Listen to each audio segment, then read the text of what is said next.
c'est notre dos. Donc, j'ai marqué que ça, c'est le dos. Donc, la ligne de pliure qui est la ligne du milieu de notre dos. Donc, notre repère de montage pour la ligne de taille. Également, j'ai fait le repère de montage, la ligne de taille. Pourquoi? Je vais vous apprendre pourquoi. Donc, entre ces deux repères, on va tracer une ligne. Comme on va assembler notre ligne de taille avec le fil élastique, ça c'est très important. Donc, j'enlève les épingles. Ensuite, on voit notre dos. Et donc, également, je continue à tracer la ligne de taille. Donc, ça c'est notre ligne de taille.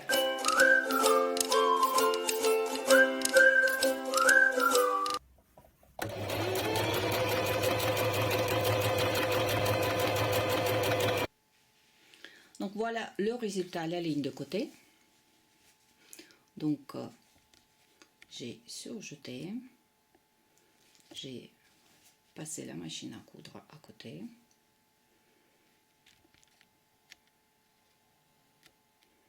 Donc voilà, la même chose pour les manches. Donc voilà notre manche, pareil. Donc voilà, j'ai surjeté, j'ai piqué. Ensuite, bien sûr, il faut bien repasser les coutures. Et ensuite, on va assembler la manche avec notre corps. Donc, on regarde bien. Ça, c'est la partie du dos. Donc, ok, ça c'est bien noté. Donc, je mets à cette façon-là. Donc, les manchures vers moi. Côté l'envers, côté l'endroit, à l'intérieur. Par contre, notre manche, on va retourner pour l'endroit soit dessus. Donc, côté endroit, côté envers. Ok. Ensuite, donc ça c'est notre dos. C'est bien indiqué. Vous prenez votre manche. On regarde bien. Partie 2, partie devant. Et ensuite, endroit de la manche contre endroit de notre corps. Donc, vous mettez à l'intérieur votre manche. D'accord? À cette manière-là. Donc, endroit contre endroit. Ensuite, je fixe la couture contre la couture. Et je plie la marge de couture à cette manière-là pour éviter l'épaisseur. Donc, vous voyez, la marge de couture de la manche à droite, la marge de couture du corps à gauche. Et je fixe. C'est juste pour éviter l'épaisseur. Et ensuite, on suit bien la courbe. Donc,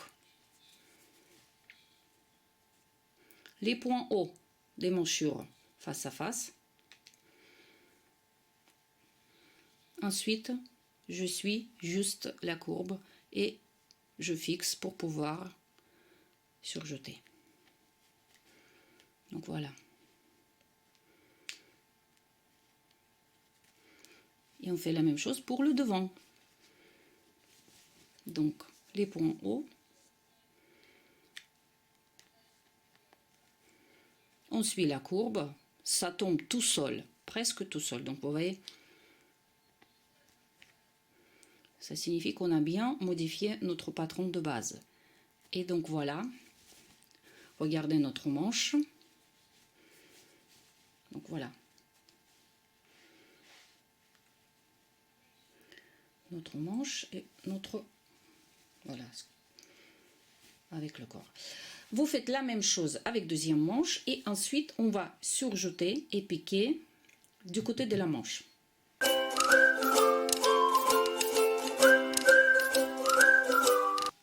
J'ai assemblé les manches avec le corps. Donc, vous voyez, j'ai passé la surjeteuse, j'ai piqué à côté. Donc, voilà.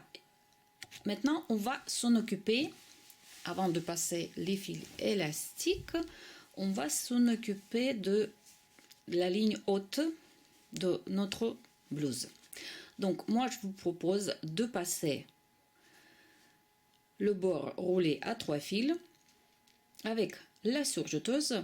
Je vous laisse le lien dans la description où j'explique pas à pas comment régler la surjeteuse pour pouvoir faire le bord roulé à 3 fils. Et là on passe à la surjeteuse.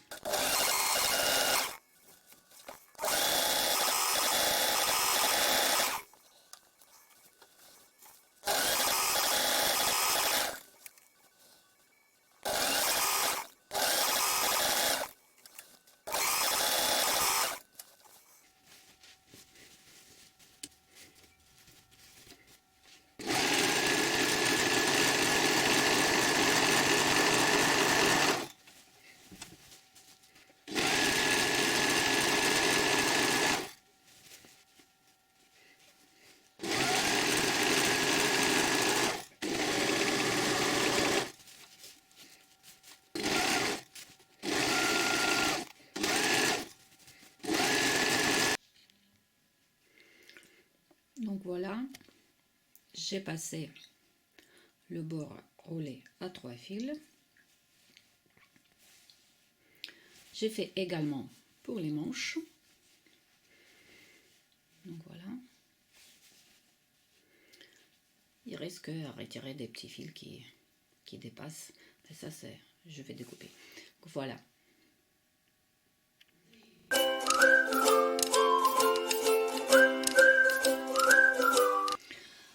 Là, on va passer les 2-3 lignes parallèles avec le fil élastique. Donc, vous voyez, j'ai déjà passé le fil élastique dans la canette.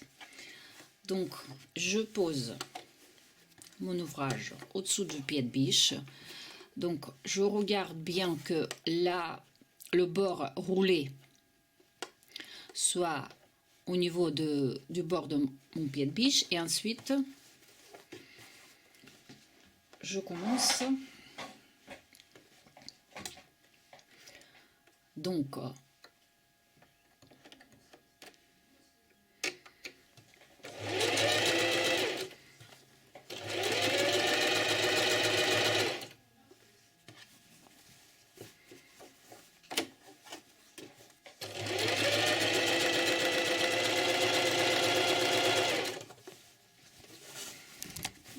vous voyez, ça commence à froncer. Donc voilà. Et on continue. Je vais passer 3 lignes parallèles.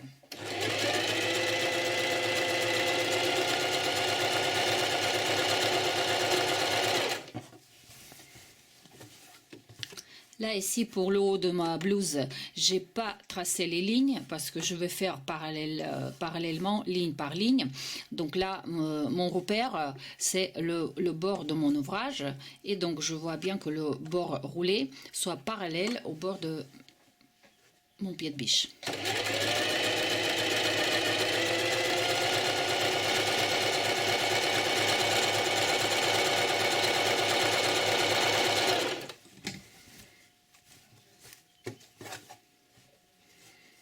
Donc je continue.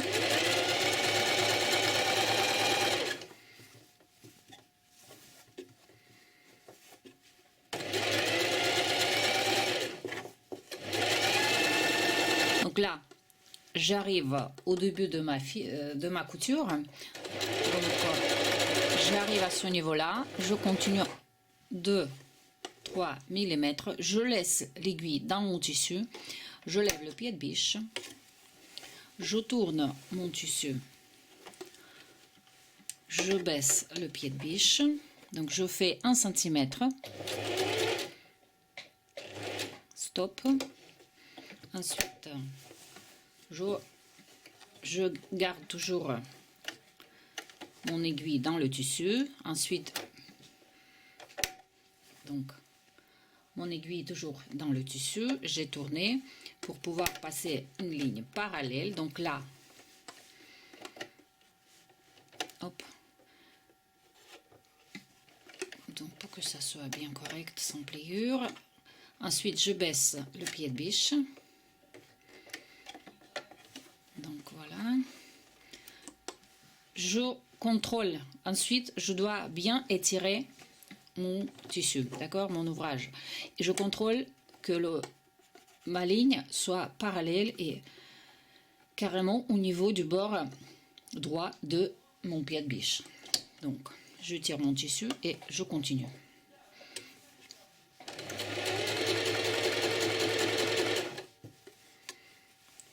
Faut aller doucement.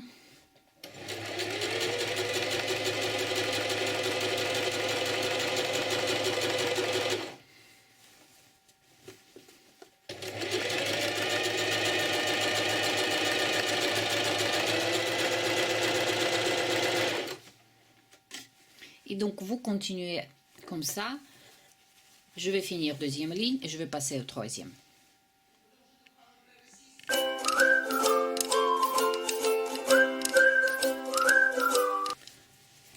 Donc là, je suis bien devant la machine à coudre. Alors, je vous montre, la canette est bien remplie avec le fil élastique. Je mets mon pied de biche au-dessous de la ligne de taille, donc à peu près la largeur de moitié de pied de biche.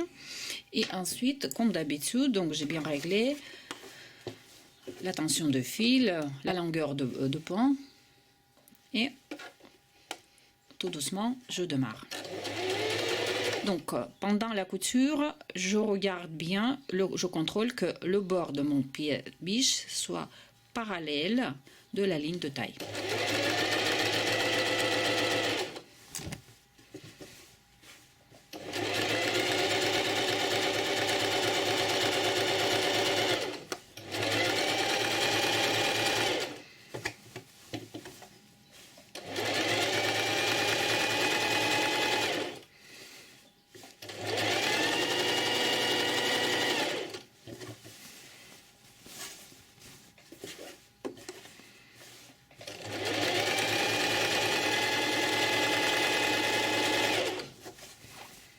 Bien contrôler que le tissu soit bien mis. Voilà.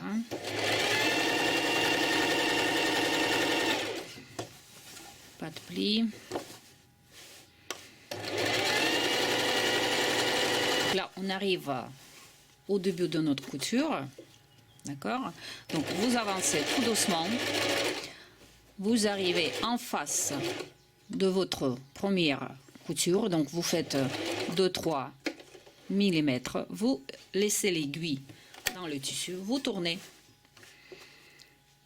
Donc on va descendre juste à la largeur de pied de biche, donc stop, 0,7-0,8 mm, c'est en fonction de votre pied de biche. Ensuite je baisse, donc je tire mon tissu, je baisse le pied de biche et il faut que le bord de pied de biche soit parallèle et similaire avec notre première couture.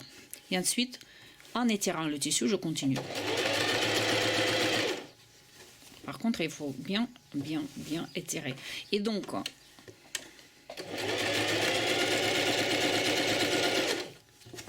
vous continuez et vous faites 3, 4, 5 coutures parallèles à cette manière-là.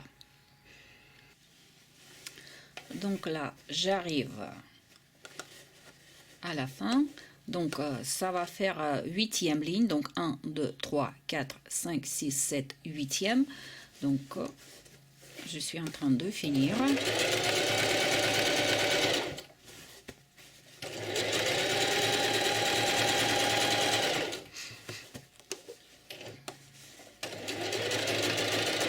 Donc j'arrive à l'endroit où j'ai commencé ma 8e ligne.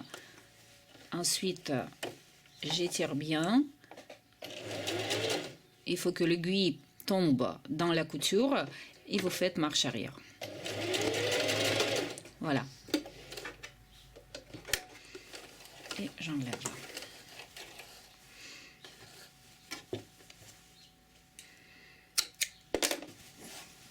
Donc voilà le résultat.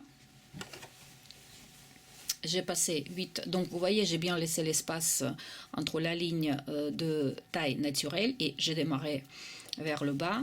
Donc je vous montre de ce côté-là. ça fait 1, 2, 3, 4, 5, 6, 7, 8. 8 coutures parallèles. Et vous voyez comment ça tient bien la forme. Voilà. Donc, pour la ligne de taille, on a passé 8 coutures parallèles. Pour le haut de notre blouse, j'ai passé 4 coutures parallèles.